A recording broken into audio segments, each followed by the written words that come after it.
ஔவையார் பாகம் 6 அத்தியாயம் 23. நான் சமையல்காரனா? தலையெழுத்து. என் மனைவி பிரேஷ்டையான 3 நாட்கள் நான் சமைக்க ஆரம்பித்தேன். அது இப்படி வந்து சேரும் என்று நான் நினைக்கவே இல்லையே. ஒரு அந்தணர் அலுத்து கொண்டார். ஏன் சமையலை கேவலம் என்பது போல பேசுகிறீரே? கேவலம் என்று பேசவில்லை. நான் 15 பேருக்கு சமைத்திருக்கிறேன், 40 பேருக்கு கூட சமைத்திருக்கிறேன். ஆனால் 1000 பேருக்கு சோறு வடிக்க சொல்கிறீர்களே, என்ன அளவு, எத்தனை அளவு உப்பு, அதுவும் கதம்ப சோறாம். காய்கறி வெட்டி போட்டு குழம்பு போல சோறு சமைக்க வேண்டுமாம். முடியுமா? எனக்கு தெரியுமா? அடுப்பும் பானையும் விறகும் கட்டையும் அரிசியும் கொடுத்துவிட்டு சமை என்று சொன்னால் நாளைக்கு சரியாக இல்லை என்றால் என் முகத்தில் அல்லவா காரி துப்புவார்கள். என்னால் இது ஆகாது. அந்த அந்தணர் துண்டை உதறி புறப்படும் போது ஒரு மறவர் குறுக்கே வந்து தடுத்தார். நீர் போனால் கைது செய்யப்படுவீர். ஆமாம், ஆளுக்கு இப்படி ஒன்று ஆரம்பித்து விடுங்களடா. கைது செய்து எல்லோரையும் எங்கே போடுவீர்கள்? அங்கேயும் சமைக்கத்தானே சொல்வீர்கள். 60 பேரை கைது செய்திருக்கிறோம், 60 பேருக்கு சமை என்று தானே சொல்வீர்கள் என்று அந்தனர் சொல்ல அந்த மறவன் வாய்விட்டு சிரித்தான். ஐயா, நான் வயிற்றெரிச்சலில் இருக்கிறேன், நீர் வாய்விட்டு சிரிக்கிறீரே. அந்த அந்தனர் அலுப்பாக சொல்ல, இல்லை, ஒரு சிறைக்கூடத்தில் நீர் சமைத்து கொண்டிருப்பதாக நினைத்து கொண்டேன், சிரிப்பு வந்தது என்று அந்த மறவன் சொல்ல அந்தனரும் வாய்விட்டு சிரித்தார். இப்பொழுது என்ன செய்வது, அதை சொல்லுங்கள். 1000 பேருக்கு தனி ஒருவனாய் நான் எப்படியப்பா சமைப்பது? தனி ஒருவன் அல்ல, உங்களுக்கு எத்தனை பேர் துணை வேண்டும், அதை சொல்லுங்கள். துணை இருப்பது முக்கியமில்லை ஐயா. இத்தனை சோறு சமைப்பதற்கு எவ்வளவு உப்பு போட வேண்டும் என்று நடுக்கமாக இருக்கிறது. உப்பு கூட இருந்தால் அசிங்கமாகிவிடும் ஐயா. பசிக்கின்ற மக்களுக்கு ஒழுங்காக சோறு போட வேண்டாமோ? கவலைப்படாதீர், உப்பை குறைவாக போடுமேன். குறைவாக என்றால் எத்தனை குறைவாக? அது தெரியாதையா. குத்து மதிப்பாக ஒரு அளவு குறைவாக போடுங்கள். உப்பு குறைவாக இருந்தால் பிறகு கூட்டிக் கொள்ளலாம். உப்பு கூடுதலாக இருந்தால் குறைக்க இயலாது. மறவர் சொல்ல அந்தனர் சரி என்று தலையசைத்தார். உடனே அங்கே அடுப்பு மூட்டினார்கள். அடுப்பு மூட்டுகிற போது தென்னாடுடைய சிவனே போற்றி, என் நாட்டவருக்கும் இறைவா போற்றி, நமச்சிவாயம் நமச்சிவாயம் என்று முழங்கினார்கள். தகதகவென்று அடுப்பு எரிந்ததும் நீர்ப்பானையில் கயிறு கட்டி அதை 3 மறவர்கள் சேர்ந்து பாறை அடுப்பில் ஏற்றி வைத்தார்கள். கூடை கூடையாய் அரிசி கொண்டு வந்து கீழே இறக்கப்பட தொண்டை நாட்டு அந்தனர் வந்து அரிசி அளவு கொடுத்துவிட்டு கையெழுத்து வாங்கி போக சுத்த நீர் பாத்திரத்தில் அரிசி கொட்டப்பட்டு களையப்பட்டு மிதக்கின்ற நெல் அப்புறப்படுத்தப்பட்டு களைந்து எடுக்கப்பட்டு பெரிய ஓலை பாயில் களைந்த அரிசி கொட்டப்பட்டது.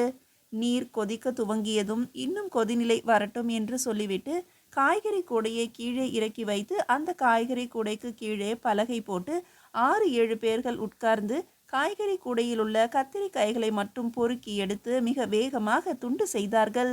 ஒரு மறவர் கொஞ்சம் நீண்ட போர் வாளினால் கத்திரிக்காயை வெட்ட, எவன் எவனையோ கொலை செய்த வாள் இப்போது கத்திரிக்காய் நறுக்கி கொண்டிருக்கிறது.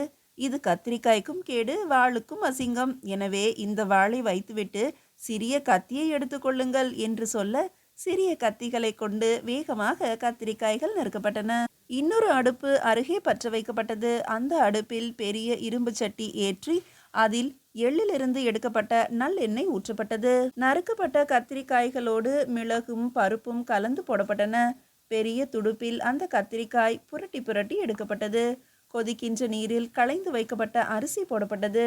கத்திரிக்காய் நன்றாக வேகிறது.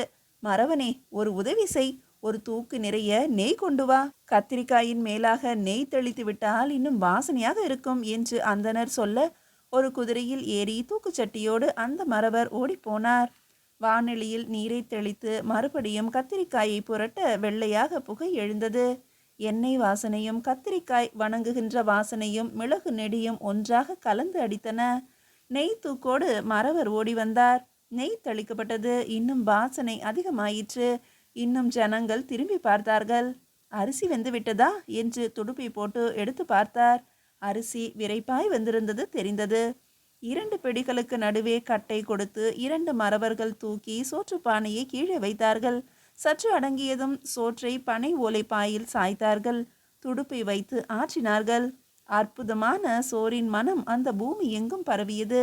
கத்திரிக்காய் கறியை கொண்டு வந்து அப்படியே அந்த சோற்றின் மீது அந்த அந்தனர் கொட்டச் சொன்னார். கொட்டும் போதே புரட்டினார். கத்திரிக்காயும் கடலை பருப்பும் துவரம் பருப்பும் காராமணியும் கலந்த அந்த கறி அமுது சோற்றோடு கலந்தது. இன்னும் வாசனை அதிகரித்தது. அடே அப்பா, கொலை குத்து உணவு தயாராகி கொண்டிருக்கிறது என்று தொலை தூரத்தில் உள்ள மறவர்கள் துள்ளி குதித்தார்கள். அவர்கள் அந்த உணவின் மீது இன்னொரு பாய் போட்டு கட்டை வைத்து மூடினார்கள். மறுபடியும் நீர் ஊற்றி மீண்டும் அரிசி களைந்து அந்தனர் சோறு பொங்கினார். என்னவோ பயந்தீரே, அற்புதமாக செய்கிறீர் ஐயா. இதுவரை தின்று பார்க்கவில்லை, தின்ற பிறகுதான் சொல்ல வேண்டும். வாசனையை வைத்து கொண்டெல்லாம் சொல்லப்படாது. வாசனை தூக்கலாக இருக்கிறதே, உப்பு சரியாகத்தானே இருக்கும். வாசனை தூக்கலாக இருந்தால் உப்பும் சரியாக இருக்கும் என்று சொல்வார்கள் என்று அந்த மறவர் சொல்ல, அப்படி இல்லை, வாசனைக்கும் உப்புக்கும் சம்பந்தமில்லை. உப்பும் சரியாக இருக்கும் என்று நினைக்கிறேன். இந்த முறை பாரும், இன்னும் திட்டமாக உப்பு போடுகிறேன் என்று கைகளில் உப்பு ஏந்தி அந்த மண் குன்றை பார்த்து, என் சிவனே என்று சொல்லி கொதிக்கின்ற நீரில் உப்பை போட்டார். கத்திரிக்காய் மறுபடியும் நறுக்கப்பட்டு மறுபடியும் புரட்டப்பட்டது. மறுபடியும் சோறு வெந்ததா என்று சோதிக்கப்பட்டு இன்னொரு பாயில் சோறு கொட்டப்பட்டது. கத்திரிக்காய் போட்டு புரட்டப்பட்டது. மறுபடியும் மூடி வைக்கப்பட்டது. மீண்டும் உலை ஏற்றப்பட்டது. அரசர் குளித்துவிட்டு நெற்றியில் விபூதியோடு மண் குன்று நோக்கி வந்தார். அரண்மனை அந்தணர்களும் வந்தார்கள். சிவன் பெயரால் அரசர் சங்கல்பம் செய்து கொண்டார். தங்க மண் வெட்டி அவர் கையில் கொடுக்கப்பட்டது. மண் வெட்டியை எடுத்து மெல்ல மண் குன்றுக்கு அருகே போய் ஓங்கி மண் வெட்டியை உயர்த்தி சுற்றுமுற்றும் பார்த்துவிட்டு சிவாய நமக சிவாய நமக என்று சொல்ல கூட்டமும் பிளிரிற்று. சிவாய நமக என்று சொல்லி ஒரு பெரும் கொத்தை குத்தி அள்ளி கூடையில் போட்டார். மீண்டும் ஒரு முறை குத்தி கூடையில் போட்டார். 3 கொத்தில் கூடை நிறைந்தது. கூடையை பஞ்சவன் மாதேவி தலையில் சுமந்து கொண்டு கீழிறங்கி அங்குள்ள காளை மாட்டு பையில் நிரப்பினார். அடுத்த கூடையை இன்னொரு மனைவி லாடமாதேவி நிரப்பினார். அரண்மனை பெண்டிர்கள் மண் தட்டு சுமந்தார்கள். உலோக சிற்பிகள் 3 அரசரிடம் இருந்த மண்வெட்டியை வாங்கி கொண்டார்கள். இளைஞர்கள் மேலே உச்சியில் படி ஏறினார்கள். வளைந்து வளைந்து போகின்ற பாதையில் உச்சிக்கு போய் புலிக்கொடியை நட்டார்கள். கீழிருந்து அரசர் கொடி அசைக்க மேலே மண் வெட்டும் பணி துவங்கியது. அரசர் அங்கிருந்து நகர்ந்ததும் வட்ட பாதை வழியாக மண் கூடை கூடையாக கைமாறி கீழே வந்து சேர்ந்தது. கீழே மாடுகளில் கூடைகள் பொருத்தப்பட்டிருந்தன. அந்த கூடைகளில் மண் கொட்டப்பட்டு மாடுகள் நகர்த்தி அழைத்து போகப்பட்டன. 2 மாற்றுக்கு ஒருவர் வீதம் மாடுகளை அழைத்து போனார்கள். வெளிப்புறத்தில் வேலியை உடைத்து பாதை போட்டிருந்தார்கள். அந்த பாதையின் வழியே மாடுகள் மண் கூடையோடு நடந்து போய் அங்கிருந்து புல்வெளி தாண்டி காய்ந்த வயல்களை தாண்டி இலுப்பை மரங்கள் உள்ள தோப்பை தாண்டி ஒரு பெரிய கரம்பில் அந்த மண் கொட்டப்பட்டது. வெயில் உச்சிக்கு வந்தபோது மேலே இருந்து பல கூடைகளில் மண் வெளியேறிற்று. கிரீவம் முழுவதும் தெரிந்தது. சில பேர் மாடுகள் போகின்ற பாதையை சரி செய்யவும் சுற்றி இருக்கின்ற மண்ணை அப்புறப்படுத்தவும் ஆரம்பித்தார்கள். நிழல் தன் காலை தானே தொட்டுக்கொண்டதும் அந்தணர்கள் ஒருவரையொருவர் பார்த்து கொண்டார்கள். எக்காலம் ஊதுபவருக்கு சைகை செய்ததும் கிழக்கு பக்கத்தில் இருந்து எக்காலம் ஊதுபவர் 3 பேர் எழுந்து நின்று எக்காலம் ஊத தெற்கிலும் மேற்கிலும் கூடவே எக்காலம் ஊதப்பட்டது. மேலே இருந்த இளைஞர்கள் வேகமாக ஒரு சிறிய கூச்சலுடன் தடதடவென்று ஓடி வந்தார்கள். மாடுகள் சற்று தள்ளாடி ஆங்காங்கே வைக்கப்பட்டிருந்த நீர் தொட்டியில் நீர் குடிக்க துவங்கின. புல்கட்டை அறுத்து மாடுகளுக்கு முன்பு பரப்பினார்கள். மாடுகள் அவைகளை வேகமாக மென்று பிறகு மரத்தடியில் சென்று ஒதுங்கின. மனிதர்கள் சாப்பிட உட்கார்ந்தார்கள். எல்லோருக்கும் வாழை சருகு தரப்பட்டது. மேற்கு பக்கம் உள்ளவர்கள் கத்திரிக்காய் பிரட்டல் கறி சாப்பிட்டார்கள். கிழக்கே உள்ளவர்களுக்கு கதம்பச்சோறு கிடைத்தது. தெற்கே உள்ளவர்கள் நன்றாக தயிர் பொதிந்த அன்னத்தை வழுதுணங்காய் கறியோடு சாப்பிட்டார்கள். இன்னும் போடு இன்னும் போடு என்று மறவர்களும் வேளாளர்களும் நன்றாக விரும்பி உண்டார்கள். அகப்பையில் எடுத்து வட்ட திட்டில் போட்டுக்கொண்டு மெல்ல பிசைந்து விரல் நுனிகளால் எடுத்து ஒரு வாய் அந்தனரும் போட்டுக்கொண்டார். நன்றாக வந்திருக்கிறது போலிருக்கிறதே என்று அந்தனர் வியப்பாக சொல்ல, அற்புதமாக வந்திருக்கிறதையா, ஒன்றும் தெரியாதது போல முழித்தீரே. உப்பு உரைப்பு எல்லாம் சரி. கத்திரிக்காய் கறி பிரட்டல் செய்ய வேண்டும் என்று எப்படி தோன்றியது? மிக நல்ல உணவையா அது? எப்படி சாப்பிடுகிறார்கள் பாரும். எப்படி இருக்கிறது உணவு? மிக அற்புதம், மிக அற்புதம் என்றார்கள். எல்லோரும் உணவு முடித்ததும் நீர் மோர் வாங்கி குடித்தார்கள். பல பேர் அருகேயுள்ள மரத்தடிக்கு போய் அங்குள்ள புற்களில் துண்டு விரித்து படுத்துக்கொண்டு அயர்ந்து தூங்கினார்கள். சக்கரவர்த்தி உடையார் மெல்ல வட்ட பாதையில் குதிரையில் ஏறினார்.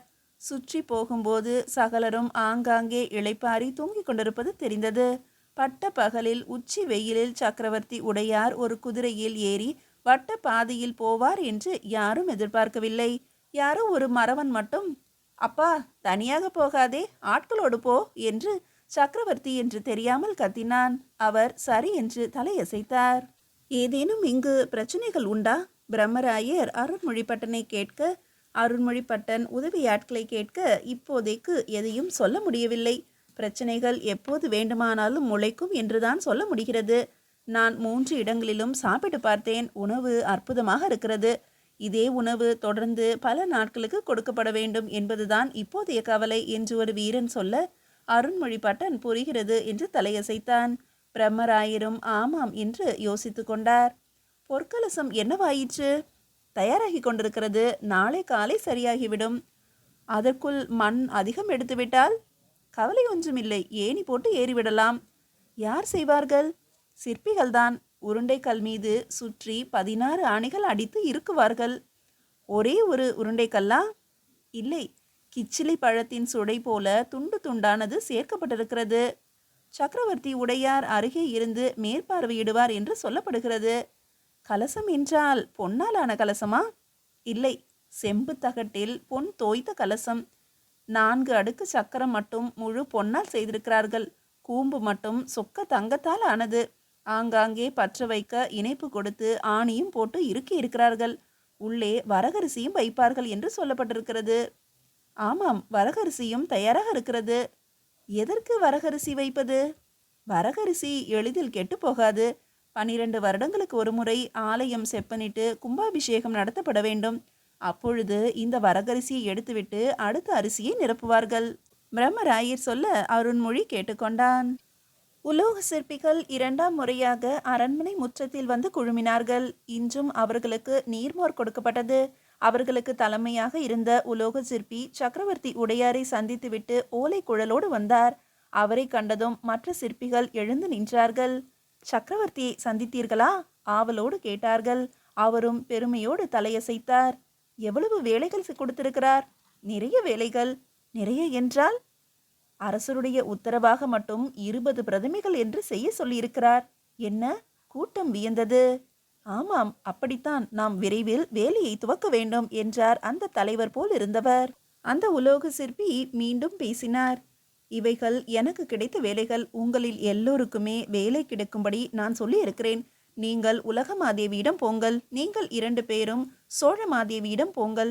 அபிமானவல்லி என்று அரசருடைய இன்னொரு மனைவியார் இருக்கிறார். அவரிடம் நீங்கள் போங்கள் என்று அவர் பிரித்து விட்டார். தஞ்சை வல்லத்து இளைஞன் திரைலோக்கிய மாதேவியிடம் போகட்டும். தம்பி, நீதானே கிருஷ்ணர் பொம்மை செய்தவன்? பஞ்சவன் மாதேவியிடம் கொடுத்தாய். பஞ்சவன் மாதேவி உன்னை குறிப்பிட்டு கேட்டு விசாரித்தார்கள். அவரிடம் போய் சில வேலைகளை ஏற்றுக்கொண்டு வா. அவர் என்ன வேலை செய்ய சொல்கிறார் தெரியுமா? தஞ்சை அழகர் நம்பிராட்டியார், உமா பரமேஸ்வரியார், ஒரு கணபதி, இதை தவிர பதஞ்சலி தேவருடைய சிலையும் செய்ய வேண்டும் என்று சொல்லியிருக்கிறார். மேலும் திருவெண்காட்டு நங்கை சிலை, சிறுதொண்ட நம்பியார் சிலை, சீராள தேவர் சிலை, சூரிய சிலை, துர்கா பரமேஸ்வரி சிலை, காளி பிடாரி சிலை என்று பலதும் செய்ய சொல்லியிருக்கிறார்கள். அடுத்த 3 வருடங்களுக்கு நமக்கு தஞ்சையில்தான் வேலை. வேலை செய்கின்ற அழகை பார்த்துவிட்டு இன்னும் பல கோயில்களில் பல்வேறு இடங்களில் இருந்து நமக்கு சிலைகள் செய்ய சொல்லி உத்தரவு வரும். எனவே இதை சீரும் சிறப்புமாக செய்ய வேண்டியது நம்முடைய வேலை. ஆமையா, இவ்வளவு பெரிய கற்களை கொண்டு கோயில் எழுப்பி அதில் நமக்கும் வேலை கொடுத்திருக்கிறாரே சக்கரவர்த்தி பெருமான், அவரை வணங்க வேண்டும். நான் ஒரு நர்த்தன விநாயகர் மாதிரி சிலை செய்துவிட்டு பிறகு அவருடைய உருவத்தை தான் வரைய போகிறேன். அரசருடைய உருவமும் பஞ்சவன் மாதேவி உருவமும் வரைந்து கொண்டு போய் காட்டப் போகிறேன். செய்யுங்கள், நாளையே செய்யுங்கள். நீங்கள் அனைவரும் விரைவாக சித்திரங்களை தயார் செய்யுங்கள். அந்த கூட்டத்தினர் தொடர்ந்து உரத்த குரலில் பேசி சிரித்தபடி வெளியே போனார்கள். வாழ்க்கை பற்றிய மிகப்பெரிய நம்பிக்கை அந்த கலைஞர்களுக்கு ஏற்பட்டது. தொடர்ந்து உழைக்க வேண்டும் என்ற வெறி ஏற்பட்டது. நல்ல கலைஞர்களுக்கு நல்ல வேலை செய்வது போன்ற சந்தோஷம் வேறு எதுவுமே இல்லை.